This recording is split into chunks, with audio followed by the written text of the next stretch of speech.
Bismillahirrahmanirrahim. Today our topic is Gauss's law in dielectrics.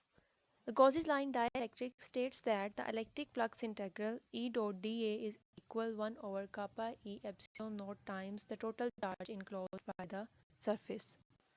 So Gauss's law in dielectrics को prove करने के लिए हमारे पास दो केसेस होंगे. सबसे पहले हम एक एम्प्टी कैपेसिटर लेंगे, यानी कि उसके प्लेट्स के अंदर हम डाइलेक्ट्रिक को इंसर्ट नहीं करेंगे. कैपेसिटर की प्लेट्स के अंदर सेकेंड केस में डाइलेक्ट्रिक को इंसर्ट करेंगे. तो सबसे पहले हम कंसीडर कर लेते हैं एक पैरेलल प्लेट कैपेसिटर. ये प्लेट ए है हमारे पास, ये प्लेट बी है हमारे पास, और distance between the plate is D. इस प्लेट पे चार्ज प्लस क्यू है और इस प्लेट पे चार्ज हमारे पास नेगेटिव क्यू है. And the electric field lines are from positive to negative, यानी कि डाउनवर्ड जा रही हैं. अब हम इन दोनों प्लेट्स के दरमियान किसी भी एक पॉइंट पर सबसे पहले इलेक्ट्रिक फील्ड फाइंड करेंगे, किसी भी एक पर. तो किसी भी एक पॉइंट पर इलेक्ट्रिक फील्ड फाइंड करने के लिए हम यहाँ पर सरफेस सेलेक्ट करेंगे. सेलेक्ट की, ये हमारे पास एक गॉसियन सरफेस है. अब हम इस गॉसियन सरफेस के थ्रू इलेक्ट्रिक फील्ड निकालेंगे दोनों प्लेट्स के दरमियान किसी भी पॉइंट पर. अब हम सबसे पहले फ्लक्स देखेंगे थ्रू गॉसियन सरफेस. वो हमारे पास क्या होगा, flux equals to E dot D A integral. Flux according to Gauss's law हमारे पास क्या होता है, flux is equals to q over epsilon naught.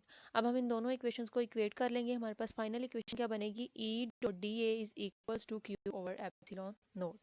E और डी ए के हमारे पास जीरो कैसे होगा, ये देखिए हमारे पास जो फील्ड लाइंस हैं वो फ्रॉम पॉजिटिव टू नेगेटिव जा रही हैं डाउनवर्ड, यानी कि फ्रॉम पॉजिटिव टू नेगेटिव. और जो हमारे पास डी है वो क्या होगा, वो भी हमारे पास डाउनवर्ड है. तो इन ये दोनों चूंकि हमारे पास सेम डायरेक्शन में जा रहे हैं, इन दोनों के दरमियान एंगल हमारे पास क्या होगा, जीरो. सो यहाँ पर हम पुट करेंगे कोस जीरो. cos जीरो हमारे पास होता है इक्वल टू 1. अब क्योंकि ये हमने निकाली है किसी भी एक पॉइंट, किसी स्पेसिफिक पॉइंट पर इलेक्ट्रिक फील्ड, लेकिन जब हम होल के निकालेंगे तो यहाँ पर हम इंटेग्रल ले लेंगे. जब हम डी ए का इंटेग्रल लेंगे वो हमारे पास आएगा ए. तो फाइनल इक्वेशन क्या बनेगी, E naught A is equals to q over epsilon naught. तो ई नोट आया q over A epsilon naught. अभी हमारे पास इलेक्ट्रिक फील्ड आ गई एम्प्टी कैपेसिटर के लिए, यानी कि जब हमने उसके अंदर डाइलेक्ट्रिक को इंसर्ट नहीं किया था. अब हम सेकंड केस ले लेते हैं कि वही पैरेलल प्लेट कैपेसिटर, लेकिन अब उसकी प्लेट्स के दरमियान हम क्या करेंगे, डाइलेक्ट्रिक को इंसर्ट कर देंगे. वैसे ही हमारे पास प्लेट्स होंगी ए और बी, इन दोनों के दरमियान डिस्टेंस होगा डी. इसके ऊपर चार्ज प्लस क्यू है, इसके ऊपर चार्ज नेगेटिव क्यू है. इसके अंदर हमने एक डाइलेक्ट्रिक को प्लेस कर दिया. अब यहाँ पर फ़र्क क्या है, इसकी इलेक्ट्रिक फील्ड हमारे पास चेंज होगी. Electric field equals to E naught minus E polarisation. जैसे कि लास्ट लेक्चर में मैंने आपको बताया कि जब हम प्लेट्स के दरमियान डाइलेक्ट्रिक को इंसर्ट कर देते हैं तो जो डाइलेक्ट्रिक की इलेक्ट्रिक फील्ड होती है, जो वो इलेक्ट्रिक फील्ड डेवलप करता है, वो ऑपोजिट डायरेक्शन में होती है कैपेसिटर की प्लेट्स की इलेक्ट्रिक फील्ड के. यहाँ पर देखें, कैपेसिटर की प्लेट्स की जो इलेक्ट्रिक फील्ड होगी फ्रॉम पॉजिटिव टू नेगेटिव होगी, यानी कि डाउनवर्ड. लेकिन जब हम इस डाइलेक्ट्रिक की इलेक्ट्रिक फील्ड की बात करेंगे तो वो हमारे पास अपवर्ड होगी वो भी पॉजिटिव टू नेगेटिव. लेकिन चूंकि इस प्लेट्स के दरमियान यहाँ पर हमारे पास नेगेटिव चार्जेस कलेक्ट होने हैं और इस प्लेट के पास हमारे पास यहाँ पर पॉजिटिव चार्जेस कलेक्ट होने हैं, तो इसकी इलेक्ट्रिक फील्ड जो है वो अपवर्ड होगी फ्रॉम पॉजिटिव टू नेगेटिव. अब ये दोनों इलेक्ट्रिक फील्ड्स हैं वो एक दूसरे की ऑपोजिट डायरेक्शन में है, तो फाइनल इलेक्ट्रिक फील्ड क्या होगी, इस इलेक्ट्रिक फील्ड में से माइनस करेंगे ये इलेक्ट्रिक फील्ड जो कि पोलराइजेशन की वजह से हुई है. तो हमारे पास इलेक्ट्रिक फील्ड किसके इक्वल आएगी, E is equals to E naught minus E polarisation.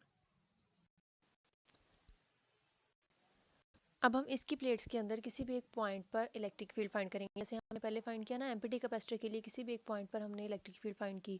इसी तरह हम इसकी प्लेट्स के किसी भी एक पॉइंट पर इलेक्ट्रिक फील्ड फाइंड करेंगे. तो उसके लिए हम सिंपल एक गॉसियन सरफेस करेंगे. यहाँ हमने एक गॉसियन सरफेस जो है वो की. अब हम इस गॉसियन सरफेस की मदद से इसके किसी भी एक पॉइंट पर इलेक्ट्रिक फील्ड निकालेंगे. तो हमारे पास यहाँ पर फ्लक्स आएगी through Gaussian surface equals to E naught D A integral. और flux according to Gauss's law हमारे पास क्या आएगा, वही formula Q over epsilon naught, लेकिन यहाँ पर क्यू की जगह पर आएगा क्यू माइनस क्यू प्राइम. अब ये क्यू माइनस क्यू प्राइम क्यों आएगा, ये देखेंगे हमारे पास एक सिंपल कैपेसिटर, यानी कि इसकी प्लेट्स के दरमियान हमने कोई डाइलेक्ट्रिक जो है वो इंसर्ट नहीं किया. तो इसको की इलेक्ट्रिक फील्ड फाइंड करने के लिए हमने जो गॉसियन सरफेस सेलेक्ट की थी उसके अंदर जो चार्जेस एनक्लोज थे वो क्या थे, प्लस क्यू चार्ज, इसलिए हमने इसमें लगाया क्यू. लेकिन अगर हम इसकी प्लेट्स के दरमियान डाइलेक्ट्रिक को इंसर्ट करेंगे, जैसे कि ये इसमें हमने यहाँ पर गॉसियन सरफेस सेलेक्ट की, लेकिन इनके प्लेट्स के दरमियान हमने ये एक डाइलेक्ट्रिक जो है वो इंसर्ट किया हुआ है। तो अब यहाँ पर हमारे पास चार्जेस क्या आएंगे, अब ये जो गॉसियन सरफेस हमने लेट की है इसके अंदर एनक्लोज चार्जेस कौन से होंगे, ये प्लस क्यू चार्जेस भी होंगे, और इसके अलावा ये नेगेटिव चार्जेस जो इंड्यूस हुए हैं, जो पोलराइजेशन हुई है यहाँ पर डाइलेक्ट्रिक की, उसके जो पोल्स बने हैं उसके जो नेगेटिव चार्जेस हैं वो भी इसके अंदर आएंगे। तो इसीलिए यहाँ पर आएगा ये चार्ज प्लस क्यू माइनस ये वाला चार्ज जो यहाँ पर इंड्यूस हुआ उसको हम कहेंगे क्यू प्राइम, यानी कि इंड्यूस चार्जेस। इसलिए यहाँ पर आएगा क्यू की जगह पर क्यू माइनस क्यू प्राइम। सो यहाँ पर हमारे पास फ्लक्स क्या होगी, Q minus Q prime over epsilon naught. अब इन दोनों इक्वेशंस को हम जब इक्वेट कर लेंगे तो हमारे पास क्या इक्वेशन बनेगी, E dot D A is equals to Q minus Q prime. अब यहाँ पर भी सिमिलरली ई और डी ए के दरमियान एंगल क्या होगा, ज़ीरो। यहाँ पर हम ज़ीरो पुट करेंगे तो cos zero is equals to 1, और हमने किसी एक पॉइंट पर इलेक्ट्रिक फील्ड फाइंड की इसीलिए हमने इसको डी ए लिखा था, लेकिन जब हम इसकी होल निकालेंगे तो हम इंटेग्रल लेंगे, डी ए का इंटेग्रल आएगा ए, तो ई ए हमारे पास इक्वल आ जाएगा q minus Q prime over epsilon naught. और हमारे पास फाइनल इक्वेशन क्या बनेगी, E is equals to q over A epsilon naught minus Q prime over A epsilon naught. इन दोनों को हमने सेपरेट कर लिया, तो फाइनल इक्वेशन हमारे पास क्या बनी, Q over A epsilon naught minus Q prime over A epsilon naught. तो अब हमारे पास दो इलेक्ट्रिक फील्ड्स आ गई हैं। पहले हमने इलेक्ट्रिक फील्ड निकाली थी एम्प्टी कैपेसिटर में से, यानी कि उसके अंदर कोई डाइलेक्ट्रिक इंसर्ट नहीं किया था, लेकिन यहाँ पर अब हमने इलेक्ट्रिक फील्ड निकाली डाइलेक्ट्रिक को इंसर्ट करके, तो उसकी वैल्यू हमारे पास क्या आई, ये फाइनल इक्वेशन उसकी बनी। अब हमारे पास दो इलेक्ट्रिक फील्ड्स आ चुकी हैं। ये हमने ई की वैल्यू निकाली चार्जेस के अकॉर्डिंग, लेकिन हमें पता है कि हम ई को इस तरह भी लिख सकते हैं कि E is equals to E naught over kappa E, जो कि हमने लास्ट लेक्चर में देखा कि जब भी हम कोई डाइलेक्ट्रिक इंसर्ट करवाते हैं तो हमारे पास ओरिजिनल इलेक्ट्रिक फील्ड जो होती है, यानी कि जो एम्पीटी कैपेसिटर की इलेक्ट्रिक फील्ड होती है वो रिड्यूस हो जाती है बाय फैक्टर कापा ई। तो हम ई को इस तरह भी लिख सकते हैं ई नोट ओवर कापा ई। तो जिस तरह हम फ्लक्स को लिख सकते हैं इसके इक्वल भी और इसके इक्वल भी, चूँकि हम इन दोनों के इक्वल लिख सकते हैं फ्लक्स को, तो इसलिए हम इन दोनों इक्वेशंस को इक्वेट कर सकते हैं। बिल्कुल इसी तरह हम इलेक्ट्रिक फील्ड को इस तरह भी लिख सकते हैं और इस तरह भी, इसलिए हम इन दोनों इक्वेशंस को इक्वेट करेंगे। तो जब हम इन दोनों इक्वेशंस को इक्वेट करेंगे तो हमारे पास क्या वैल्यू आएगी, ये ई की वैल्यू हमारे पास क्या थी, क्यू एप्सिलॉन नॉट, हमने यहाँ पर लिखी इज इक्वल, जो हमारे पास दूसरी वैल्यू आई थी जो हमने चार्ज के अकॉर्डिंग निकाली थी, तो वो हमारे पास क्या थी, Q over A epsilon naught minus Q prime over A epsilon not.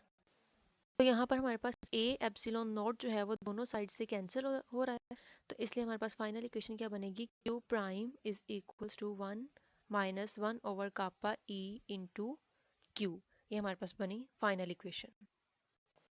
ये हमारे पास फाइनल इक्वेशन बन गई क्यू प्राइम की। यहाँ पर हमारे पास वैल्यू निकल आई क्यू प्राइम की।